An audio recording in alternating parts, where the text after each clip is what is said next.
C'est le grand retour du digest. Si tu ne veux rien manquer de l'Open d'Australie, une vidéo tous les jours, abonne-toi. Juste ici, mon très cher GOAT. Nadal abuse de son statut pour tricher face à Draper, Djokovic strappé et Kyrgios déjà forfait. C'est le programme brûlant de votre premier digest de l'Open d'Australie et on attaque juste après ça.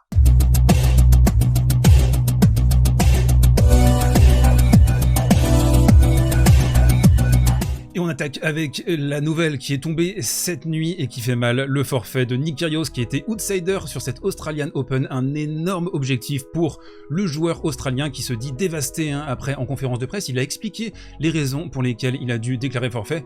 Vous allez le voir, c'est très limpide, on lui a posé la question, qu'est-ce que tu ressens précisément à ton genou en bleu ciel? Une sensation vraiment désagréable et constante. Après une séance d'entraînement, j'ai comme une constante pulsation. Cela m'a empêché de dormir convenablement durant 4 ou 5 nuits. Ça réagit aux impacts, chaque reprise d'appui après un service. En rouge, le seul moyen de s'en débarrasser, c'est d'ouvrir et d'enlever ce qui ne va pas. Alors je vous le montre. Pensez que c'est du ketchup, il mange juste les frites. On passe rapidement, justement le kiné qui s'exprime sur cette blessure, sur l'astérisque là en bleu. Son kiné précise également qu'il y avait un risque réel d'aggraver la chose en continuant à jouer. On peut l'imaginer, s'il est blessé, il ne faut pas appuyer dessus bêtement, il faut s'arrêter, malgré le fait que ce soit un énorme objectif ce tournoi. Son ménisque est fendu, dit-il, et le liquide qui s'échappe de la fissure, que vous venez de voir, semble avoir formé un kyste. Kyrgios est donc obligé de compenser énormément pour soulager son articulation, et cela peut entraîner d'autres blessures. On est tristoun, on est chafouin de voir Kyrgios déjà prendre la porte avant même d'avoir disputé un match, parce que c'était un potentiel énorme animateur de l'Open d'Australie. On enchaîne avec la deuxième info et le cas Rafael Nadal. On va être, comme toujours sur la chaîne, vous connaissez le ton ici, le plus objectif possible. Je vais essayer de vous injecter un petit sérum de vérité. C'est à la mode les injections ces dernières années. Donc déjà pour commencer, un truc qui m'énerve, c'est le truc avec les serviettes, les box pour récupérer la serviette, ils sont beaucoup trop loin, il y a 25 secondes entre les points, vous n'avez pas le temps. On arrive maintenant en 2023, c'est peut-être le moment de offrir la possibilité aux ramasseurs de balles de redonner les serviettes. C'est ce que disait Rafa justement, les serviettes sont loin, il disait ça à l'arbitre au début du match. Pourquoi les ramasseurs de balles ne peuvent-ils pas les amener? Je vous pose la question dans les commentaires, est-ce que vous pensez qu'il faudrait revenir à ce qu'on pratiquait avant, tout simplement? On arrive désormais au gros sujet qui fâche, Rafael Nadal qui a intimidé et, à mon sens, triché face à Draper. Je vais vous expliquer pourquoi, à la fois dans ce côté réseau, mais également dans le coin tactique. Alors d'abord, je le disais sur Twitter ce matin, étonnant que Nadal ait appelé Sonego au filet à Wimbledon. Souvenez-vous de ces images, il avait appelé le joueur italien, il lui avait dit c'est pas possible de crier comme ça alors que moi je suis en train de réaliser mes frappes, pour faire la même chose, parfois en pire, 6 mois après contre Draper à l'Australian, mais c'est Rafa, donc c'est ok. Et c'est ça le truc que j'ai envie de pointer dans cette vidéo, c'est qu'il bénéficie d'un totem d'immunité. Rafa, il a un statut très particulier, c'est une légende vivante, c'est un dieu vivant, Rafael Nadal, mais c'est pas une raison pour l'arbitrer différemment des autres. Et c'est ça qui m'agace, c'est que forcément Draper, il va pas aller appeler Rafa au filet en lui disant arrête de crier alors que je suis en train de frapper. C'était flagrant sur le début du match, dans le deuxième, dans le troisième, dans le quatrième, pendant toute la partie, pas à chaque point, mais d'une manière hyper régulière, et j'ai trouvé ça déplacé. Et ce qui est très fort avec lui, c'est qu'il incarne les valeurs de combat, d'humilité, et du coup, il y a une certaine narration qui se fait désormais par rapport à lui, où quand il abuse du règlement, il fait attendre 30-35 secondes ses adversaires avant de servir, il crie alors que son adversaire est en train de frapper, ce qui est précisément interdit par le règlement. Eh bien on va se dire, c'est Rafa, c'est le combat, c'est l'animalité, on a envie de ça.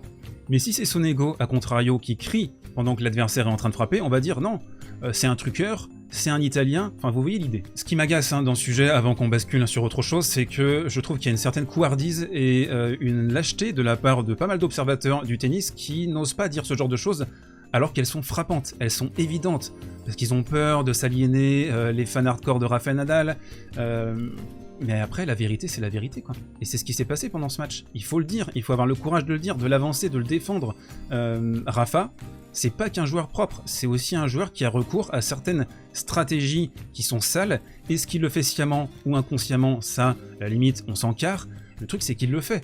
Et c'est pas parce que c'est Rafa qu'il faut pas le dénoncer. On enchaîne dans ce côté réseau avec la troisième info. Novak Djokovic, vu à l'entraînement, il a annulé 2 entraînements consécutifs avant de se présenter sur le court. Et vous le voyez, il est strappé à la cuisse gauche. C'est un peu le fil conducteur, le fil rouge, on peut imaginer, de ce tournoi. Il y avait eu la déchirure aux abdominaux, la famosa, qui ne l'avait pas empêché de remporter le tournoi de l'Australian en 2020, et là on va encore avoir ça. Alors c'est ça qui est très fort avec ces joueurs, hein, c'est que dès qu'ils ont un problème, eh bien ça peut être utilisé, converti en énergie positive, à la fois en se disant je vais essayer de dépasser la douleur, mais aussi en perturbant toute la narration médiatique, en faisant un focus parfois exagéré, qui est récupéré par les médias bien sûr.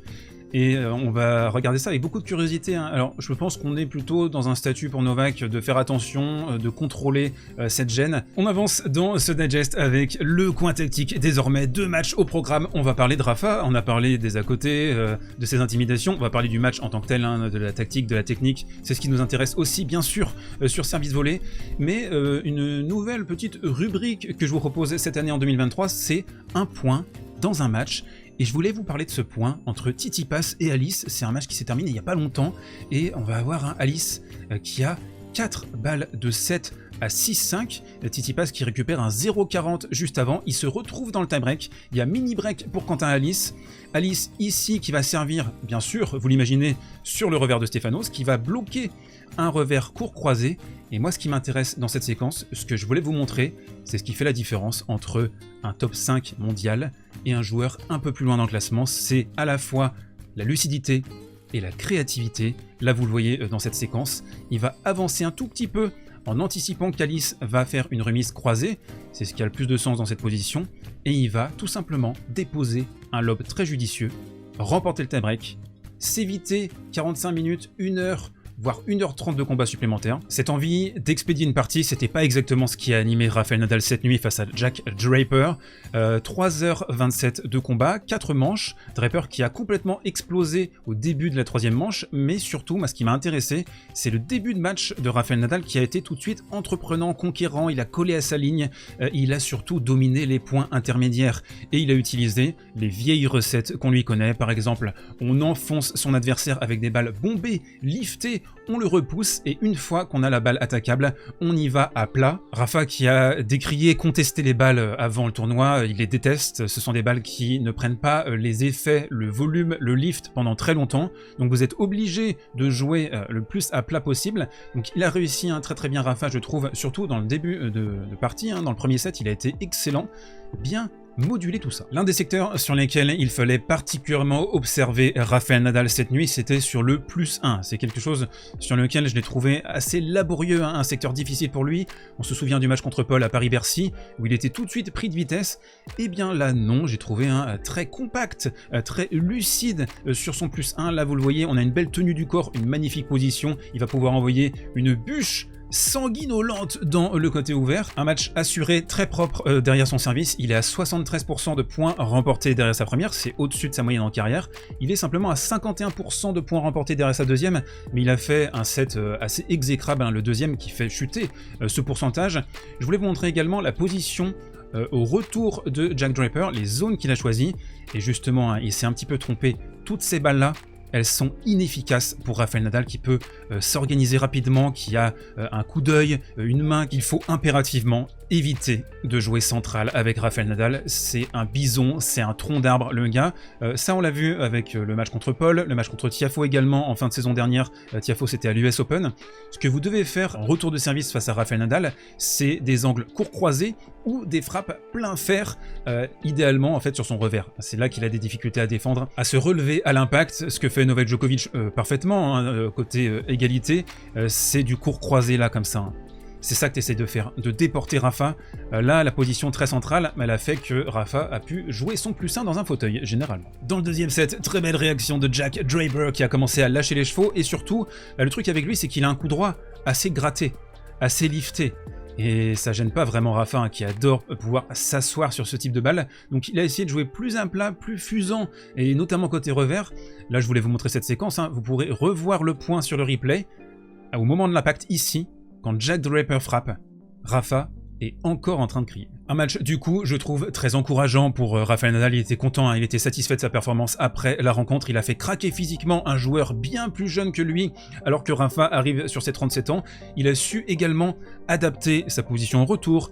Par exemple, en deuxième balle, il était collé à la ligne sur une partie du match. Au début, par exemple, là, vous le voyez, il est loin. Il va y avoir une deuxième double faute dans ce jeu pour Jack Draper qui va donner le break. Donc Rafa qui a pu s'ajuster, se mettre en rythme. Et c'est typiquement ce qu'il cherchait dans un match du premier tour. Alors j'ai vu que certains disaient « Ouais, non, il n'a pas été bon physiquement, il est inquiétant, machin. » Bah non. Non. C'est un bon match pour lui. Alors, ça se trouve, il va sortir au deuxième, troisième, quatrième tour, peut-être. Mais je pense que si on isole spécifiquement sa performance, super premier set, il décroche physiquement dans le deuxième. Dans le troisième, il remet une sauce. Le seul petit point négatif, ça va être ça, on va dire, hein. Il mène 4-2, et puis il va faire un peu n'importe quoi. Il va faire 4 fautes directes, 3 en revers, 1 en coup droit ici. Pas vraiment de tenue hein, sur ce coup droit, il va lâcher l'affaire 4-3, mais il savait que le temps allait jouer pour lui, donc Rafa, je trouve, plutôt séduisant sur cette entrée en gamme. On se termine avec la reco du jour, les matchs ne manquaient sous aucun prétexte la nuit prochaine. On est parti pour une quinzaine, là on va pas dormir des masses. Alors j'ai quelques propositions à vous faire. On a d'abord à 1 heure du TUM, Team contre Rublev. Mama, Popo, Mimi, ça va être génial. J'aurai aussi un regard attendri sur le Ben Shelton Zhang Zizen. Berrettini Murray à 3h30 du mat. On a pas mal de matchs sympas. On a surtout le GOAT, Gasquet face à Humbert. On va se régaler. On en parle demain bien sûr. D'ici là, portez-vous bien, prenez soin de vous et mangez des abricots.